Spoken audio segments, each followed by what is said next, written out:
Sudheer edutech YouTube channel. నేను మీ సుధీర్ సార్ని. 2024 మే 15 ఇవాల్టి కరెంట్ అఫైర్స్. ఫస్ట్ క్వశ్చన్, ప్రపంచంలో తొలిసారిగా AAV1 వైరస్ జీన్ థెరపీతో ఏ దేశంలో వినికిడి శక్తి పునరుద్ధరణ జరిగింది? చాలా ఇంపార్టెంట్ అన్నమాట. సైన్స్ అండ్ టెక్నాలజీలో, సైన్స్లో మరింత అభివృద్ధిలో ఇది మనం నోట్ చేసుకోవచ్చు అన్నమాట. ప్రపంచంలోనే మొట్టమొదటిసారిగా AAV1 వైరస్ జీన్ థెరపీతో ఏ దేశంలో వినికిడి శక్తి పునరుద్ధరణ జరిగిందంటే కనుక అది బ్రిటన్ దేశం అన్నమాట. బ్రిటన్ దేశంలో ఒక వైరస్ జన్యువు ఆధారంగా వినికిడి పునరుద్ధరణ చేయడం జరిగిందనమాట. ఇక్కడ మనం ఇమేజ్లో చూస్తున్నాం బాలిక, 18 నెలల బాలిక అనమాట. అంటే 1.5 సంవత్సరం కలిగి ఉంది ఆ బాలిక. ఆ బాలిక పేరు ఓపల్ శాండీ. బ్రిటన్ దేశంలో ఒక బాలిక అనమాట, 18 నెలల బాలిక. ఆ బాలిక పేరు Opal Sandy. Opal Sandy note చేసుకోండి, ఓకేనా. ఈ ఓపల్ శాండీ చెవిలోకి ఈ AAV1 వైరస్ను పంపించి అది జన్యువును తయారు చేసుకున్న తర్వాత మళ్ళీ ఆ వైరస్ను తిరిగి వెనక్కి తీసుకొని వచ్చేస్తారనమాట. ఈ క్రమంలో అక్కడ ఆ జీన్ థెరపీ ఆధారంగా ఆల్రెడీ ఈ బాలికకు వినికిడి లోపం ఉందన్నమాట. ఆ వినికిడి లోపం అనేటువంటిది ఉంది. ఈ జీన్ థెరపీ ఆధారంగా వినికిడి లోపం లేకుండా ఆ వినికిడి శక్తి అనేటువంటిది పెరిగిందనమాట. కేంబ్రిడ్జి, బ్రిటన్ దేశంలో లండన్లో ఉన్న కేంబ్రిడ్జిలో బ్రూక్స్ హాస్పిటల్లో జరిగిందనమాట ఈ చికిత్స అంతా. ఎక్కడ జరిగింది చికిత్స? బ్రూక్స్ హాస్పిటల్, లండన్లో కేంబ్రిడ్జిలో గల హాస్పిటల్ బ్రూక్స్ హాస్పిటల్. ఈ బ్రూక్స్ హాస్పిటల్లో జరిగినటువంటి చికిత్స. ఆ బాలిక పేరు గుర్తుపెట్టుకోవాలి, ఓపల్ శాండీ. ఆ వైరస్ పేరు గుర్తుపెట్టుకోవాలా, AAV1 అనమాట వైరస్ పేరు. ఇది ఒక జన్యు చికిత్సగా మనం నోట్ చేసుకోవాలి. జీన్ థెరపీ అంటే జన్యు చికిత్స అనమాట. వినికిడి సామర్థ్యాన్ని పెంచడం అనమాట. చాలా ఇంపార్టెంట్. నిన్నటి క్లాస్లో ఒక మిస్టేక్ చెప్పడం జరిగింది మనం. మే 14వ తారీఖున జరిగినటువంటి క్లాస్లో ఫస్ట్ క్వశ్చన్, ఓకేనా, నోంగ్ రాంగ్ మణిపూర్ రాష్ట్ర డీజీపీగా తొలి మహిళా డీజీపీగా నియమించబడిందని చెప్పాం. దయచేసి మీరందరూ కూడా కరెక్షన్ చేసుకోవాలి. మే 14వ తారీఖున జరిగినటువంటి ఫస్ట్ క్వశ్చన్లో మేఘాలయ రాష్ట్ర నూతన డీజీపీగా తొలి మహిళా డీజీపీగా, ఓకేనా, నోంగ్రాంగ్ నియమితులు కావడం జరిగింది అన్నమాట. నోంగ్రాంగ్ను నియమించారు. మేఘాలయ రాష్ట్ర డీజీపీ అనమాట కరెక్ట్ ఆన్సర్. అది దయచేసి అందరూ కూడా కరెక్షన్ చేసుకోమని, ఓకేనా, చెప్తున్నా. దయచేసి అందరూ కూడా కరెక్షన్ చేసుకోండి. సెకండ్ క్వశ్చన్, ప్రపంచంలో తొలిసారిగా 6G పరికరాన్ని తయారు చేసిన దేశం ఏది? ప్రపంచంలోనే మొట్టమొదటిసారిగా 6G పరికరాన్ని తయారు చేసిన దేశం జపాన్ అనమాట. ఈరోజు జపాన్ అనేటువంటిది మొబైల్ టెక్నాలజీ పరంగా అత్యంత అద్భుతమైనటువంటి ఘనతను సాధించిందనమాట 6G పరికరాన్ని తయారు చేసి. కాబట్టి గుర్తుంచుకోవాలి, ఓకేనా. 5G కంటే ఇంటర్నెట్ వేగం 20 రెట్లు ఎక్కువగా ఉంటుందంటే ఈ 6Gకి. 5G కంటే ఇంటర్నెట్ వేగం 20 రెట్లు ఎక్కువగా ఉంటుందంటే ఈ 6Gకి. గుర్తుంచుకోవాలి. జపాన్ దేశం ఆవిష్కరించినటువంటి ఒక కొత్త, ఓకేనా, పరికరం అనమాట. ఇది ఒక డివైజ్ అనమాట, గుర్తుపెట్టుకోవాలి. ఇక స్మార్ట్ ఫోన్ కాదు, ఇది ఒక సరికొత్త డివైజ్ అనమాట. ఒక ప్రత్యేకమైనటువంటి ఉత్పత్తి అనమాట.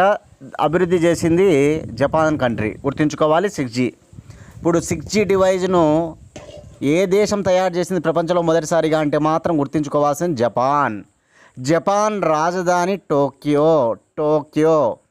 జపాన్ భాష Japanese. Japan currency yen. Japan రాజు, జపాన్ చక్రవర్తి ఎవరంటే నరుహిటో. జపాన్ ప్రధానమంత్రి ఫుమియో కిషిడా అనమాట. Third question, Indian air force వారు ఇటీవల ఏ రాష్ట్రంలో బాంబీ, ఓకేనా, బకెట్ ఆపరేషన్ను చేయించారు? సో ఇండియన్ ఎయిర్ ఫోర్స్, భారత ఎయిర్ ఫోర్స్ వారు చేయించిన ఆపరేషన్ అనమాట. ఆపరేషన్ పేరు నోట్ చేసుకోవాలి మీరందరూ కూడా. ఇక బాంబీ బకెట్ ఆపరేషన్ అంటారు. ఏంటి ఆపరేషన్ అంటే కనుక ఉత్తరాఖండ్ రాష్ట్రంలో అడవులు ఎక్కువగా అక్కడ, ఓకేనా, కాలిపోవడం జరుగుతూ ఉందన్నమాట. ఈ కాలిపోతున్నటువంటి నేపథ్యంలో అడవులను కాపాడాలనే ఉద్దేశంతో ఇండియన్ ఎయిర్ ఫోర్స్ వారు చేయించిన ఆపరేషన్ అన్నమాట ఇది. కింద బాంబీ బకెట్ ఆపరేషన్. చూడండి, మరి మేలో చూడొచ్చు, ఇక్కడ హెలికాప్టర్ సహాయంతో నీరు తీసుకొని వెళ్ళి ఒక బకెట్ కింద చూస్తున్నాం. హెలికాప్టర్కి కట్టబడి ఉందన్నమాట ఒక బకెట్. ఆ బకెట్తో నీళ్లు తీసుకొని వెళ్ళి అక్కడ అడవులు కాలిపోకుండా రక్షించడం అనేటువంటిది ఈ ఆపరేషన్ ఉద్దేశం అన్నమాట. కానీ ఇండియన్ ఎయిర్ ఫోర్స్ వారు తీసుకొచ్చినటువంటి గొప్ప ఆపరేషన్ అని గుర్తుంచుకోవాలి మనం అందరం కూడా. చాలా చాలా ఇంపార్టెంట్ అనమాట. ఓకేనా. ఏ రాష్ట్రం? ఉత్తరాఖండ్ రాష్ట్రం. ఉత్తరాఖండ్ రాజధాని డెహ్రాడూన్ అనమాట. ఉత్తరాఖండ్లో హైకోర్టు నైనిటాల్. ఉత్తరాఖండ్ రాష్ట్ర భాష హిందీ. భాష హిందీ. ఉత్తరాఖండ్ ముఖ్యమంత్రి పుష్కర్ సింగ్ ధామి అనమాట. ఉత్తరాఖండ్ రాష్ట్ర గవర్నర్ గుర్మిత్ సింగ్. ఇటీవల ఉత్తరాఖండ్ కరెంట్ అఫైర్స్ మనం ఒకసారి చూస్తే ఓకేనా, ఇటీవలనే ఉత్తరాఖండ్కు సంబంధించి ఉత్తరాఖండ్ గవర్నమెంట్ ఏం చేసిందంటే కనుక అక్కడ నీటి కొరత ఎక్కువగా ఉండడం వల్ల ఉత్తరాఖండ్ రాష్ట్రంలో ఇక్కడ కార్లకు సంబంధించి వాషింగ్ చేయడానికి ఎవరు కూడా నీరు వాడకూడదు అని నిషేధించిందనమాట. కార్ల వాషింగ్కు నీటిని నిషేధం. ఏ రాష్ట్రం అంటే ఉత్తరాఖండ్. గుర్తుంచుకోవాలి. కారణం ఏంటంటే నీటి కొరత. ఇదే ఉత్తరాఖండ్లో మనం ఇటీవలనే మనం చూస్తే ఉమ్మడి పౌర స్మృతి యూనిఫామ్ సివిల్ కోడ్ యూసీసీని అమలు చేసిన మొదటి రాష్ట్రంగా ఉత్తరాఖండ్ నిలిచిందని మనందరికీ తెలుసు అనమాట. ఓకేనా. యూనిఫామ్ సివిల్ కోడ్ను అమలుపరిచిన మొదటి రాష్ట్రంగా భారతదేశంలో రికార్డు సృష్టించింది ఏదంటే కనుక ఉత్తరాఖండ్. అదేవిధంగా నిన్న ఉత్తరాఖండ్లోని ఐఐటి రూర్కీ గురించి మనం చెప్పుకున్నాం. ఐఐటి రూర్కీ కొండ చర్యలను విరిగిపడ్డాన్ని ముందే పసిగట్టడే టెక్నాలజీ అనమాట. 6 గంటల ముందే విరిగిపడేటువంటి దానిని ముందే పసిగట్టే టెక్నాలజీని కనిపెట్టింది ఐఐటి రూర్కీ అనమాట. ఇక్కడ ఉత్తరాఖండ్లో హిమాలయాలు ఉంటాయి కదా, ఆ హిమాలయాలకు సంబంధించి కొండ చర్యలు వినిగిపడినప్పుడు ఎంతో ప్రమాదాలు జరుగుతూ ఉంటాయన్నమాట. అటువంటి డిజాస్టర్ను ముందే పసిగట్టేటువంటి టెక్నాలజీని రూపొందించింది. గుర్తుంచుకోవాలి ఉత్తరాఖండ్. Question number 4. అమెరికాలోని వైట్ హౌస్లో సారే జహాసే హచ్చను ఆలపించిన సంగీత బృందం ఏది? చూడండి, అమెరికాలోని వైట్ హౌస్లో సారే జహాసే హచ్చను ఆలపించినటువంటి సంగీత బృందం marine band. So white house అంటే అమెరికా అధ్యక్ష భవనం అనమాట. అమెరికా ప్రెసిడెంట్ బిల్డింగ్ నేమ్ వచ్చేసి వైట్ హౌస్ అనమాట. ఈ వైట్ హౌస్లో ఒక కార్యక్రమం జరిగింది. ఆ కార్యక్రమం పేరు కూడా నోట్ చేసుకోండి మీరు, చెప్తున్నా నేను. కానీ ఆ కార్యక్రమం పేరు ఏంటంటే కనుక Asian American native Hawaiian heritage month. మళ్ళీ చెప్తున్నా, Asian American native Hawaiian heritage month అనమాట అనే కార్యక్రమం. ఎందుకు జరిగింది ఈ కార్యక్రమం అంటే, మన ఆసియా ఖండం నుంచి అమెరికాకు వెళ్ళి స్థిరపడిన వారు చేసుకునేటువంటి ఒక వారసత్వ నెల అనమాట. మే నెలలో ఒక మంత్ అంటే హెరిటేజ్ మంత్ అంటే వారసత్వ నెల అనమాట. అది ఎక్కడ జరిగిందంటే వైట్ హౌస్లో జరిగిందనమాట ఈ కార్యక్రమం. అమెరికా అధ్యక్ష భవనం వైట్ హౌస్, ఆ వైట్ హౌస్లో జరిగిందనమాట. ఈ వైట్ హౌస్లో సారే జహాసే అచ్చా ఆలపించడం జరిగిందనమాట. దీన్ని ఏ సంగీత బృందం ఆలపించిందంటే ఇక్కడ గుర్తుపెట్టుకోవాలి, మెరైన్ బ్యాండ్. మనం మెరైన్ అంటే కనుక సముద్రానికి సంబంధించిన అంశమేమో అనుకుంటాం. రేపు ఆప్షన్లో మెరైన్ బ్యాండ్ అని ఉంటుంది. ఇది సముద్రానికి సంబంధించిన అంశం కదా అని చాలామంది ఆన్సర్ చేయకపోవచ్చు. చదువుకుంటే ఇబ్బంది ఉండదు కాబట్టి గుర్తుంచుకోవాలి. ఎందుకంటే సారే జహాసే అచ్చా మన దేశందే కాబట్టి మహమ్మద్ ఇక్బాల్ రచించారు. జాతీయ గీతం జనగణమన రవీంద్రనాథ్ ఠాగూర్ రచిస్తే, జాతీయ గేయం వందే మాతరాన్ని బంకించంద్ చటర్జీ రచిస్తే, మన ప్రతిజ్ఞను పైడిమర్రి వెంకట సుబ్బారావు రచిస్తే, సారే జహాసే హచ్చను మహమ్మద్ ఇక్బాల్ రచించారనమాట. కాబట్టి గుర్తుపెట్టుకోవాలి, సారే జహాసే హచ్చను అమెరికాలోని వైట్ హౌస్లో ఆలపించినటువంటి సంగీత బృందం మెరైన్ బ్యాండ్. ఏ సందర్భంలో అనేది నేను చెప్పా, అది నోట్ చేసుకొని చదువుకోవాలి అందరూ కూడా. ఓకేనా. క్లాస్ ఫాలో అయ్యే వాళ్ళందరూ కూడా దయచేసి అందరూ లైక్ చేయండి. ప్రతి ఒక్కరూ లైక్ చేయండి ప్లీజ్. అందరూ లైక్ చేయాలి. మీరు చేసే లైక్సే మమ్మల్ని మరిన్ని క్లాసులు చేయడానికి ముందుకు తీసుకుని వెళ్తాయన్నమాట. కాబట్టి అందరూ కూడా లైక్ చేయండి. ఓకేనా. ఇంకా ఎవరైనా సబ్స్క్రైబ్ చేసుకోకపోతే సబ్స్క్రైబ్ చేసుకోండి. మీ ఫ్రెండ్స్ ఉంటే కనీసం మన ఛానల్ని ముగ్గురికి షేర్ చేయండి. వాళ్ళకు కూడా నచ్చితే డైలీ కరెంట్ అఫైర్స్ ఫాలో కావడం జరుగుతుందన్నమాట. ఓకే, నెక్స్ట్ క్వశ్చన్ చూద్దాం. గాజాలో ఐక్యరాజ్య సమితి తరపున పనిచేసిన ఏ భారతీయ మాజీ సైన్యాధికారి ప్రాణాలు కోల్పోయారు? చూడండి, గాజాలో ఐక్యరాజ్య సమితి తరపున పనిచేసిన ఏ భారతీయ మాజీ సైన్యాధికారి ప్రాణాలు కోల్పోయారు అంటే కనుక వైభవ్ అనిల్ కాలే. వైభవ్ అనిల్ కాలే ఇక్కడ ఇమేజ్లో మనం చూడొచ్చు వైభవ్ అనిల్ కాలేని. ఓకేనా, ఈ వైభవ్ అనిల్ కాలే ప్రాణాలు కోల్పోవడం జరిగిందనమాట. తన విధులలో భాగంగా ఐక్యరాజ్య సమితిలో పనిచేసినటువంటి వ్యక్తి అనమాట. ఇతను మన దేశ మాజీ సైన్యాధికారి అనమాట. ఇక గాజాలో తన విధులలో భాగంగా ఇప్పుడు ఇజ్రాయెల్ పాలస్తీనా మధ్య యుద్ధం జరుగుతుంది, మనందరికీ తెలుసు. ఆ పాలస్తీనాలో గాజాలో అత్యంత భీకరమైనటువంటి దృశ్యాలు మనం చూస్తూ ఉంటాం అనమాట. దానిలో భాగంగా ఐక్యరాజ్య సమితి తరపున పనిచేసినటువంటి మన భారతదేశ మాజీ సైన్యాధికారి ప్రాణాలు కోల్పోవడం జరిగిందనమాట. Okay, international news, national news, state news అన్నింటిలో కూడా ఈ న్యూస్ కనిపిస్తూ ఉందన్నమాట. కాబట్టి గుర్తుంచుకోవాలి, మన దేశ మాజీ సైన్యాధికారి విదేశాల్లో చనిపోవడం జరిగింది. ఒక కల్నల స్థాయి అధికారి అనమాట ఇతను. కాబట్టి చాలా చాలా ఇంపార్టెంట్, నోట్ చేసుకొని ఆ వ్యక్తి ఓకేనా, ఆయన ఎవరు అనేది చదువుకుంటే సరిపోతుంది. ఓకేనా. Question number 6, architects in practice 100 మహిళల జాబితాలో చోటు సంపాదించిన భారతీయులు ఎవరు? చూడండి, ఆర్కిటెక్ట్ ఇన్ ప్రాక్టీస్ 100 మంది మహిళల జాబితాలో చోటు దక్కించుకున్న భారతీయులు ఇద్దరు మహిళలు ఉన్నారనమాట. ఇక్కడ ఇమేజ్లో మనం చూడొచ్చు ఆ ఇద్దరు మహిళలను. ఇక్కడ పైన ఉన్నటువంటి ఇమేజ్లో ఉన్న మహిళ తక్బీర్ ఫాతిమా. ఈ తక్బీర్ ఫాతిమా హైదరాబాద్కు చెందినటువంటి మహిళ. అదేవిధంగా అనుపమ కుండు, కింద మనం ఇమేజ్లో చూడొచ్చు అనుపమ కుండు గారిని. ఈ అనుపమ కుండు కూడా ఒక ఆర్కిటెక్చరే అనమాట. వీళ్ళిద్దరు కూడా గొప్ప ఆర్కిటెక్చర్స్గా ఈరోజు మనకు వార్తల్లో ఉన్నారనమాట.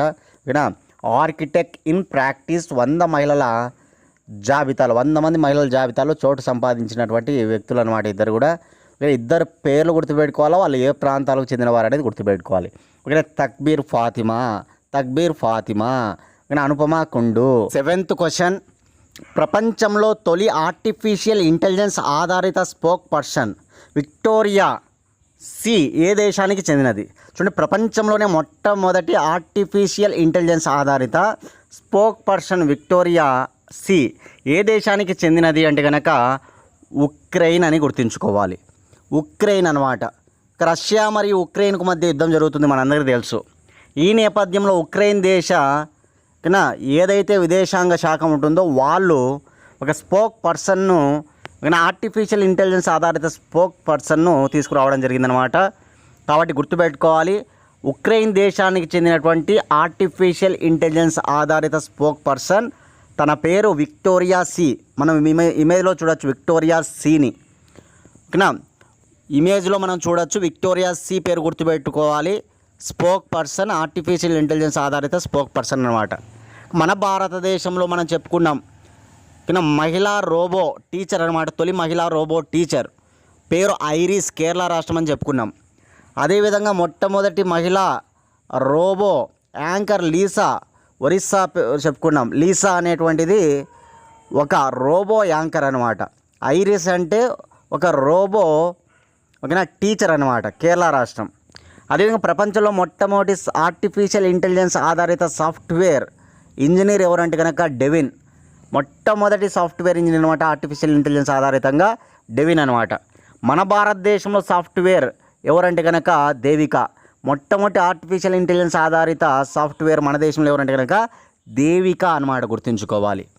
అదేవిధంగా మొట్టమొదటి ఆర్టిఫిషియల్ ఇంటెలిజెన్స్ ఆధారిత హ్యూమనాయిడ్ రోబో సిఇఓ ఎవరంటే సిఇఓ మికా అనమాట, MIKA మికా. ఓకేనా, ఇట్లా కొంతమంది ఫస్ట్ అనేటువంటి అంశంతో ఈ ఆర్టిఫిషియల్ ఇంటెలిజెన్స్ ఆధారిత రోబోలు నిలుస్తూ ఉన్నాయి. కాబట్టి గుర్తుంచుకోవాలి. ఈరోజు మరొక రోబో వార్తల్లో ఉందన్నమాట. ఆ రోబో పేరే విక్టోరియా సి, ఆర్టిఫిషియల్ ఇంటెలిజెన్స్ ఆధారిత ఓకేనా రోబో అనమాట, విక్టోరియా సి. ఓకేనా, స్పోక్ పర్సన్, ఉక్రెయిన్ దేశానికి చెందినటువంటి ఒక స్పోక్ పర్సన్ అనమాట. బాగా మాట్లాడుతూ ఉందన్నమాట ఈ స్పోక్ పర్సన్గా. ఓకేనా. 8th క్వశ్చన్, కామన్వెల్త్ సెక్రటరేట్ ఈ క్రింది ఏ దేశాల యొక్క ఉత్తమ ప్రభుత్వపు పోర్టల్గా గుర్తించింది? చూడండి, ప్రతి దేశానికి ప్రభుత్వానికి సంబంధించి కొన్ని పోర్టల్స్ ఉంటాయన్నమాట. కాబట్టి ఈ కామన్వెల్త్ సెక్రటరేట్ అనేటువంటిది ఏ దేశాలను ఈ పోర్టల్స్ను, ఏ దేశపు పోర్టల్స్ను గుర్తించిందంటే 3 దేశాల పోర్టల్స్ను అత్యుత్తమంగా గుర్తించిందనమాట. ఆ 3 దేశాలు ఏవంటే కనుక భారత్, కెన్యా, నమీబియా. ఇక్కడ ఆన్సర్ పైవన్నీ ఆన్సర్ తీసుకొని 3 దేశాల పేర్లు రాసుకోవాలి మీరు. భారతదేశము, కెన్యా, నమీబియా ఈ 3 దేశాల ప్రభుత్వాల పోర్టల్స్ అత్యుత్తమ పోర్టల్స్గా గుర్తించిందనమాట కామన్వెల్త్ సెక్రటరేట్. ఏ దేశాల పోర్టల్స్ను? Bharat, Kenya, Namibia. ఈ 3 దేశాలు బాగా గుర్తుంచుకోండి, చాలా చాలా ఇంపార్టెంట్. అసలు కామన్వెల్త్ అంటే ఏంటి? కామన్వెల్త్ కూటమిలో ఏ దేశాలు ఉంటాయంటే బ్రిటన్ దేశం చేత పరిపాలించబడిన దేశాలన్నీ కూడా కామన్వెల్త్ కూటమిలో ఉంటాయి. బ్రిటన్ దేశం చేత పరిపాలించబడిన దేశాలన్నీ కూడా కామన్వెల్త్ కూటమిలో ఉంటాయన్నమాట. కానీ కామన్వెల్త్ కూటమి 1931లోనే ఏర్పడింది, 1931లో ఏర్పడింది అనమాట. ఈ 1937లో ఏర్పడిన కామన్వెల్త్ కూటమి యొక్క ప్రధాన కార్యాలయం లండన్. కామన్వెల్త్ యొక్క ప్రధాన కార్యాలయం ఏదంటే లండన్. కామన్వెల్త్ ఏర్పడిన సంవత్సరం 1931. కామన్వెల్త్లో ప్రస్తుతం గల దేశాలు 56. మన భారతదేశం కామన్వెల్త్లో ఎప్పుడు చేరిందంటే 1945 మే 17వ తారీఖున 1945 మే 17వ తారీఖున చేరింది. కామన్వెల్త్ ప్రస్తుత సెక్రటరీ జనరల్ ఎవరంటే కనుక స్కాట్లాండ్. ప్రస్తుత సెక్రటరీ జనరల్ పేరే స్కాట్లాండ్. స్కాట్లాండ్ అంటే దేశం అని కాదు, ఇక్కడ స్కాట్లాండ్ వ్యక్తి పేరు అని వాడు గుర్తుంచుకోవాలి. స్కాట్లాండ్ దేశం కూడా ఉంటుంది, ఇక్కడ వ్యక్తి పేరుగా మీరు నోట్ చేసుకోండి, ఓకేనా. ఇది కామన్వెల్త్ గురించి బాగా నోట్ చేసుకోవాలి. కామన్వెల్త్ ఏర్పడిన సంవత్సరం 1931. కామన్వెల్త్ ప్రధాన కార్యాలయం లండన్. కామన్వెల్త్లో ప్రస్తుత సభ్య దేశాలు 56. కామన్వెల్త్లో భారతదేశం సభ్యత్వం తీసుకున్న సంవత్సరం 1945 మే 17. కామన్వెల్త్ ప్రస్తుత సెక్రటరీ జనరల్ స్కాట్లాండ్. కామన్వెల్త్ అనగా బ్రిటన్ పరిపాలించబడిన దేశాల కూటమి. 9th క్వశ్చన్, సుల్తాన్ అగ్లాన్ షా కప్ 2024 విజేతగా నిలిచిన జట్టు ఏది? చూడండి, సుల్తాన్ అగ్లాన్ షా కప్ అనేటువంటిది హాకీకి సంబంధించినటువంటి టోర్నీ అనమాట. సుల్తాన్ అగ్లాన్ షా మలేషియా హాకీ పితామహుడు అనమాట ఇతను. సుల్తాన్ అగ్లాన్ షా వచ్చి మలేషియా హాకీ పితామహుడు. మన భారతదేశ హాకీ పితామహుడు ధ్యాన్ చంద్ అయితే మలేషియా హాకీ పితామహుడు ఎవరంటే సుల్తాన్ అగ్లాన్ షా. ఆయన పేరు మీదుగా జరిపేటువంటి గొప్ప టోర్నీ అనమాట సుల్తాన్ అగ్లాన్ షా టోర్నీ. దీనికి సంబంధించి ఈ ఏడాది విజేతగా నిలిచిన జట్టు ఏదంటే కనుక జపాన్ దేశం విజేతగా నిలిచింది. రన్నర్గా నిలిచింది మాత్రం జపాన్ దేశం విన్నర్గా నిలిచింది. రన్నర్గా నిలిచిన దేశం పాకిస్తాన్ అనమాట. పాకిస్తాన్ ఎక్కడ జరిగింది? ఆతిథ్య దేశం ఎక్కడ జరిగిందంటే మలేషియాలో జరిగిందనమాట. సుల్తాన్ అగ్లాన్ షా కప్ చాలా వెరీ ఇంపార్టెంట్ టోర్నీ అనమాట హాకీకి సంబంధించి. ఎక్కడ ఆతిథ్య దేశం అంటే Malaysia, winner Japan, runner Pakistan. ఇది గుర్తుంచుకోవాలి సుల్తాన్ అగ్లాన్ షా హాకీ కప్కు సంబంధించి, ఓకేనా. నా నుంచి మీకు ఒక క్వశ్చన్ ఏంటంటే క్రీడలకు సంబంధించి దోహా డైమండ్ లీగ్ 2024కు సంబంధించి మన దేశానికి చెందినటువంటి జావెలిన్ థ్రోయర్ సిల్వర్ మెడల్ సాధించాడు. మన దేశానికి చెందినటువంటి జావెలిన్ థ్రోయర్ సిల్వర్ మెడల్ సాధించాడనమాట. ఆ జావెలిన్ థ్రోయర్ పేరేంటి? కామెంట్ బాక్స్లో మీ సమాధానాన్ని తెలియజేయండి. ఇది Doha diamond league 2024 javelin thrower silver medal, ఓకేనా. సిల్వర్ మెడల్ ఎవరంటే కనుక మన భారతీయుడే. ఆయన ఎవరు అనేది కామెంట్ బాక్స్లో మీ సమాధానాన్ని తెలియజేయండి. అదే విన్నర్ పేరు కూడా నేను చెప్పా, కానీ ఆ విన్నర్ పేరు కూడా మీరు ఆన్సర్ చేయండి. అంటే గోల్డ్ మెడల్ సాధించిన వాళ్ళే విన్నర్ అంటే కనుక. గోల్డ్ మెడల్ సాధించాడనమాట 83.68 మీటర్లు విసిరి 83.68 మీటర్లు విసిరి గోల్డ్ మెడల్ సాధించిన వ్యక్తి ఎవరు? 83.66 మీటర్లు విసిరి సిల్వర్ మెడల్ సాధించింది ఎవరు అనేది కామెంట్ బాక్స్లో వాళ్ళిద్దరు పేర్లు మీరు దయచేసి అందరూ కూడా చేయండి. చూద్దాం ఎంతమంది చేస్తారనేది. మన ఛానల్ని ఎవరైతే ఫాలో అవుతున్నారో వారందరి కోసం 1 ఇయర్ కరెంట్ అఫైర్స్ తయారు చేయడం జరిగిందనమాట. కావాలనుకున్న వాళ్ళు 8186006848 అనే నెంబర్కి 100 రూపీస్ ఫోన్పే చేసి అదే నెంబర్కి స్క్రీన్ షాట్ పెట్టండి. 24 గంటల లోపల పీడిఎఫ్ ఫైల్ పంపిస్తాం. PhonePe number 8186006848. Date to date with ఎక్స్ప్లెనేషన్తో కరెంట్ అఫైర్స్ చేయబడినాయి. కాబట్టి మీరు ఏ కాంపిటేటివ్ ఎగ్జామ్స్ ప్రిపేర్ అయినా కూడా ఈ కరెంట్ అఫైర్స్ మీకు బాగా ఉపయోగపడతాయి. స్టేట్ గవర్నమెంట్ కావచ్చు, సెంట్రల్ గవర్నమెంట్ ఎగ్జామ్స్ కావచ్చు, దేనికి ప్రిపేర్ అయినా కరెంట్ అఫైర్స్ అనేవి మెయిన్ రోల్ పోషిస్తాయి. మనకి జాబ్ తీసుకురావడంలో చాలా కీలకమైన పాత్ర పోషిస్తాయి. కాబట్టి అందరూ యూటిలైజ్ చేసుకోండి. 100 రూపాయలకే 1 ఇయర్ కరెంట్ అఫైర్స్ అందిస్తున్నాం. ఓకే, లాస్ట్ క్వశ్చన్ చూద్దాం. ఐసీసీ T20 వరల్డ్ కప్ 2024కు సంబంధించి శ్రీలంక జట్టు స్పాన్సర్గా ఎవరు ఉన్నారు? చూడండి, ఐసీసీ T20 వరల్డ్ కప్ 2024 సంబంధించి శ్రీలంక జట్టు స్పాన్సర్గా ఎవరున్నారంటే అమూల్ మిల్క్. చూడండి, అమూల్ మిల్క్ మన భారతదేశానికి చెందినటువంటి గొప్ప పాల కంపెనీ అన్నమాట. Anand milk union limited. Amul పూర్తి పేరు AMUL, Anand milk union limited. గుజరాత్లోని ఆనంద్ అనేటువంటి పట్టణంలో వర్గీస్ కురియన్, శ్వేత విప్లవ పితామహుడు వర్గీస్ కురియన్ ప్రారంభించినటువంటి కంపెనీ అనమాట అమూల్ మిల్క్ అనేటువంటిది. కానీ పాల ఉత్పత్తి ఈరోజు బ్రహ్మాండంగా మన దేశానికి సంబంధించి ఉందంటే కనుక దానికి కారణం అమూల్ మిల్కే అనమాట. కాబట్టి Anand milk union limited Sri Lanka జట్టుకు స్పాన్సర్గా పనిచేస్తుంది, గుర్తుపెట్టుకోవాలి. ఒక శ్రీలంక జట్టుకు మాత్రమే కాదు, అమెరికా, శ్రీలంక, సౌత్ ఆఫ్రికా గుర్తుపెట్టుకోవాలి. అమెరికా, శ్రీలంక, సౌత్ ఆఫ్రికా జట్లకు అమూల్ స్పాన్సర్గా ఉందన్నమాట. అదేవిధంగా మన భారతదేశానికి చెందిన మరొక పాల కంపెనీ నందిని, కర్ణాటకకు చెందినటువంటి కంపెనీ అనమాట నందిని అనేటువంటిది. ఈ పాల కంపెనీ ఐర్లాండ్ దేశానికి, స్కాట్లాండ్ దేశానికి స్పాన్సర్గా ఉందన్నమాట. ఈ T20 వరల్డ్ కప్లో ఐర్లాండ్, స్కాట్లాండ్ దేశాలకు ఏ కంపెనీ స్పాన్సర్గా ఉందంటే నందిని అనమాట. పాల కంపెనీ నందిని గుర్తుంచుకోవాలి. ఈ ఏడాది ప్రపంచ T20 వరల్డ్ కప్ అనేటువంటిది మనకి 2 దేశాల్లో జరుగుతూ ఉంది, అమెరికా, వెస్టిండీస్. అమెరికా, వెస్టిండీస్ అనమాట. అదేవిధంగా దీనికి సంబంధించి ఓకేనా బ్రాండ్ అంబాసిడర్స్ ఎవరంటే కనుక 3 ఉన్నారనమాట. యువరాజ్ సింగ్, క్రిస్ గేలు, ఓకేనా Usain Bolt. Yuvraj Singh cricketer, Chris Gayle cricketer, Usain Bolt మాత్రం గొప్ప అథ్లెట్, రన్నింగ్ అనమాట, గుర్తుంచుకోవాలి. కాబట్టి స్పాన్సర్స్ పేర్లు కూడా గుర్తుంచుకోవాలి, ఇది చాలా చాలా ఇంపార్టెంట్. మొట్టమొదటి T20 వరల్డ్ కప్ జరిగింది 2007లో. 2007లో మొట్టమొదటి విజేత మన భారతదేశమే అనమాట. T20 వరల్డ్ కప్ మొదటి విజేత ఎవరంటే మన భారతదేశం 2007లో పాకిస్తాన్పై ఫైనల్లో మనం గెలిచామన్నమాట.